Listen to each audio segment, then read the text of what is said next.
ग़ज़वा उहद के अंदर दोनों शरीक होते हैं और ग़ज़वा उहद में हज़रत यमान शहीद हो जाते हैं। इनको शहीद करने वाले काफ़िर नहीं बल्कि मुसलमान थे।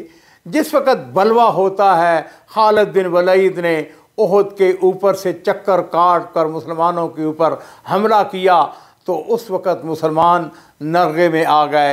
एक गिरोह होश व हवास खो बैठा।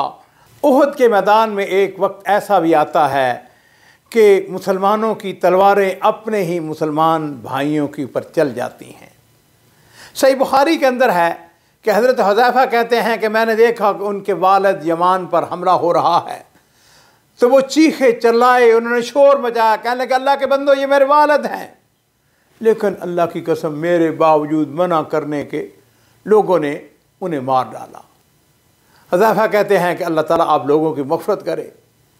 नबी करीम सल्लल्लाहु अलैहि वसल्लम, मेरे माँ बाप कुर्बान हों, आपने हुज़ैफ़ा की दिलजोई के लिए उनसे कहा कि उनके वालिद की दियत आपको दी जाती है। लेकिन ज़रा अंदाज़ा कीजिए कि ये वो लोग थे जिनकी तरबियत नबी करीम सल्लल्लाहु अलैहि वसल्लम के हाथों हुई थी। हज़रत हुज़ैफ़ा उसके जवाब में कहते हैं अल्लाह के रसूल, मैंने अपने वालिद की दियत मुसलमानों पर सदका कर दी है।